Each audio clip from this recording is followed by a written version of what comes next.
बिस्मिल्लाहिर्रहमानिर्रहीम बिस्मिल्लाहिर्रहमानिर्रहीम। मोहतरम साथियों, जैसा कि हमने सिलसिलावार ये शुरू किया हुआ है, तो आज जो तरावी पढ़ी जानी है वो 11वें रोज़े की है, यानी कल का जो 11वां रोज़ा उसकी आज तरावी पढ़ी जाएगी, नमाज तरावी। और इसमें सूरत रात उसका आखिरी जो हिस्सा है वो कवर होगा। फिर उसके बाद सूरत इब्राहीम वो पढ़ी जाएगी। फिर उसके बाद सूरत हिज्र वो तिलावत होगी सारी। फिर सूरत हिज्र के बाद सूरत नहल उसका कुछ हिस्सा पढ़ा जाएगा। तो इस तरह हम तकरीबन पौने 15 पारे तक आज हमारी तिलावत हो जाएगी। तो सबसे पहले सूरत रात वो जो आज मुकम्मल होनी है, तो ये सूरत रात ये भी मक्की सूरत है। और मक्की सूरतों में हमने पढ़ा था कि इसमें तौहीद, रिसालत, आखरत, और फिर वो जो सूरत जिसमें हरूफ मुक़त्तात से जो शुरू हों, उसमें कुरान पाक की फ़जीलत, इसकी हक़ानियत और इसकी अज़मत, इसका ज़िक्र होता है। तो ये जो रात है, रात बेसिकली कहते हैं ये जो होती गर्ज, बादलों के अंदर जो गरज होती है, इसको रात कहते हैं। और ये थंडर इंग्लिश में थंडर का लफ्ज़ इस्तेमाल है। तो ये बेसिकली इसमें ज़मीन की तख्लीक हुई, फिर बादलों का मूव करना। तो बादलों जब गरजते हैं तो इसमें आता है कि बादल अल्लाह ताला के खौफ से हम्द करते हैं, और उसकी वजह से जो फ़रिश्ते होते हैं उनके साथ जो उसको मूव करा रहे होते हैं ना, वो फ़रिश्ते लरज़ कर तस्बीह शुरू कर देते हैं, अल्लाह ताला की तस्बीह शुरू कर देते हैं। तो इसी वजह से हमने देखा हमारे जो आबा व अजदाद थे, वालिदैन बुज़ुर्ग, वो ये कहते थे कि अगर इस तरह की गरज आती थी तो वो फ़ौरन अल्लाह का विर्द और कलमा शुरू कर देते थे। तो ये एक सिलसिला शुरू है। तो ये बेसिकली कुरान पाक में है उस वजह से, क्योंकि फ़रिश्ते भी लरज़ जाते हैं और खौफ से अल्लाह की तस्बीह बयान करते हैं। तो इसलिए हमें भी यही है कि वो हमारे लोग भी करें। इसमें फिर आगे चल के एक और इसमें मिसाल बयान की है कि अहल बातिल जो वो सैलाबी झाग की तरह होते हैं, कि जिस तरह बारिश आए और पानी हो और नदियों से गुज़रे और उसके ऊपर एक झाग बन जाती सफ़ेद सी। तो और इसी तरह अगर ये जो हमारे ज़ेवरात होते हैं या मटीरियल होता है, इनको हम मेल्ट करते हैं, तो मेल्ट करने के बाद इसके ऊपर एक झाग बन जाती है। तो उस से तशबीह दी है कि ये जो अहले बातिल होते हैं ना, ये इस तरह होते हैं, जबकि जो मोमिन होते हैं ना, वो इसके झाग के नीचे जो असल चीज़ है, जो ख़जाना होता है, वो तो नीचे होता है। तो वो इस तरह होते हैं। फिर इसमें अहले तक़वा की सिफ़ात बयान की हुई हैं, चूँकि हम थोड़ा ये भी चाह रहे हैं ना कि थोड़ा अपनी तरबियत के लिए भी ये चीज़ें आ जाए। और तक़वा वैसे ये रोज़े की वजह से तक़वा पैदा होता है, रोज़ा जो हम रखते हैं। तो अहले तक़वा की ये सिफ़ात है कि वो अल्लाह के अहद को पूरा करते हैं और अहद शिकनी के मुर्तकिब नहीं होते।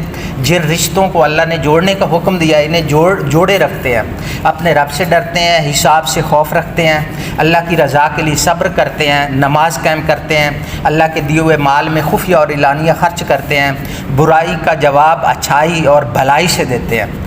फिर इसी तरह इसके मुद्दे मुकाबिल जो बदबख्त अशकिया होते हैं, उनका भी जिक्र है कि वो अल्लाह के अहद को तोड़ते हैं, और अल्लाह ने जिन रिश्तों को बाकी रखने का हुक्म दिया वो इन्हें ख़त्म करते हैं, और वो ज़मीन में फ़साद करते हैं। तो इस तरह फिर एंड पे जाके मकाम नबूवत और बशर उसकी है, और नबूवत रिसालत उसकी, वहाँ पे इसका इख्तिताम होता है। फिर उसके बाद अगली सूरत शुरू हो जाती है, सूरत इब्राहीम। सूरत इब्राहीम ये भी मक्की सूरत है, और इसमें 7 रकू हैं, 52 आयत करीमा है। ये बेसिकली हज़रत इब्राहीम अलैहिस्सलाम, जिनका हम सिलसिला ज़िक्र आ रहा है, जो हमारे जद्दे अमजद भी हैं हज़रत इब्राहीम अलैहिस्सलाम, जिनके नाम की हम कुर्बानी भी करते हैं। तो ये उनके है निस्बत से इस सूरत का नाम। तो इसमें हज़रत इब्राहीम अलैहिस्सलाम के जो बेटे थे हज़रत इस्माईल अलैहिस्सलाम, उनका किस्सा है इसके अंदर। हज़रत इब्राहीम अलैहिस्सलाम, उनकी 2 बीवियाँ थीं, जो हमने कल एक पढ़ा था। एक जो बीवी थी उनका नाम था हज़रत सारा, और दूसरी जो बीवी थी उनकी वो हज़रत हाजरा। ये जो मक्का में जो जहाँ पे हम आज भी सही करते हैं, तो हज़रत हाजरा वो दौड़ी थी, आप लोगों को भी मालूम है। और कुर्बानी भी हम जो करते हैं, तो उनसे बेटे हज़रत इस्माईल अलैहिस्सलाम वो पैदा हुए थे। तो इसमें हज़रत इब्राहीम अलैहिस्सलाम दुआएं भी करते हैं, और इसके अंदर एक और वो मशहूर दुआ भी है जो हम नमाज में पढ़ते हैं कि रब्बे जालनी मुकीमुस्सलाति व मिन ज़ुर्रियती रब्बहर, एक नमाज। तो ये हज़रत इब्राहीम अलैहिस्सलाम की दुआ है। फिर उसके बाद आगे सूरत हिज्र ये शुरू होती है। تو صورت ہجر یہ بیسیکلی جو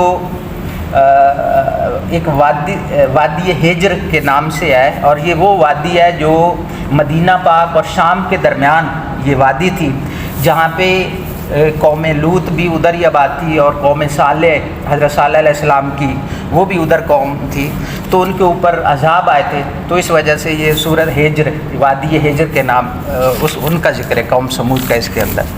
پھر اس کے اندر پھر اس کے بعد آگے اس میں یہی قصہ جو ہم نے پڑھا، وہ جو اونٹنی اس کی ٹانگیں کاٹی گئی تھی، پھر ان کے اوپر عذاب آیا، پھر قوم لوط کے اوپر عذاب آیا، پھر اس میں حضرت وہ جس طرح فرشتوں ملے حضرت لوط علیہ السلام کو، ان کے پاس گیا، تو اس کا بھی ذکر ہے۔ پھر اس کے بعد اگلی جو آج صورت آخری ہوگی وہ صورت نحل ہے۔ نحل کہتے ہیں شہد کی مکھی کو۔ اب شہد کی مکھی کتنی، یعنی کہ اللہ تعالیٰ کے نزدیک ایک ایک چیز کی، ہم تو اس کو چھوٹی سمجھتے ہیں، لیکن اللہ تعالیٰ کے نزدیک اس کی بڑی اہمیت ہے۔ اور ویسے بھی یہ ہے حدیثوں میں ہے کہ قرآن پاک اور شہد میں شفا ہے، یعنی قرآن پاک اور شہد اکٹھا ذکر ہے حدیث میں کہ اس میں اللہ پاک نے شفا رکھی ہوئی، اور یہ شہد کی مکھی اس کے بارے میں، یہ بھی مکی صورت ہے، اور اس میں 16 رکوع ہیں اور 128 آیات کریمہ ہیں۔ تو اب یہ جو شہد کی مکھی ہے یہ کس طرح چھتا بناتی ہے، پھر اس کے بعد اللہ تعالیٰ کی نعمتوں کا بیان ہے بہت زیادہ اس کے اندر۔ اس میں مختلف یہ جو جانور ہو گئے، خچر ہو گیا، اونٹ، ان کا بھی سب کا ذکر ہے۔ تو وہ جو نعمتوں کا بیان ہے وہ میں تھوڑا پڑھ دیتا ہوں کہ کون کون سی اللہ پاک نے وہ نعمتیں ہمیں بتائی ہیں کہ یہ آپ کو عطا ہوئی ہیں۔ کہ اللہ کی نعمت کو بیان کا سلسلہ شروع اس طرح ہوتا ہے کہ اس نے زمین کو فرش بنایا اور آسمان کو چھت بنایا، انسان کو نطفہ سے پیدا کیا، چوپائے پیدا کیے، چوپائے یہ جو جانور ہیں جن میں مختلف منافع بھی ہیں اور وہ اپنے مالک کے لیے فخر و جمال کا باعث بھی ہوتے ہیں۔ پھر گھوڑے، خچر، گدھے پیدا کیے جو بار برداری، یعنی کہ اس سے ہم چیزوں کو موو کرنے کے لیے، سامان اٹھانے کے لیے استعمال کرتے ہیں، اور ان میں رونق اور زینت بھی ہوتی ہے۔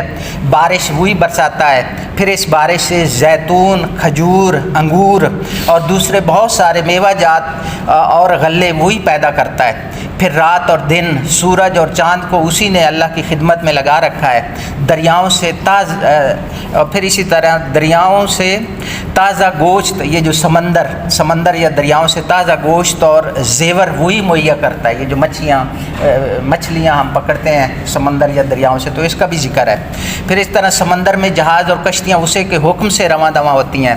اور ان جیسی دوسری نعمتیں ذکر کرنے کے بعد اللہ تعالیٰ بجا طور پر فرماتے ہیں کہ اگر تم اللہ کی نعمتوں کو شمار کرنا چاہو تو شمار نہیں کر سکتے، بے شک اللہ تعالیٰ بخشنے والا اور انتہائی مہربان ہے۔ تو یہاں تک اس کا حصہ مکمل ہوتا ہے، اس کے بعد کل پھر اگلا حصہ وہ شروع ہوگا۔ وما علینا الا البلاغ۔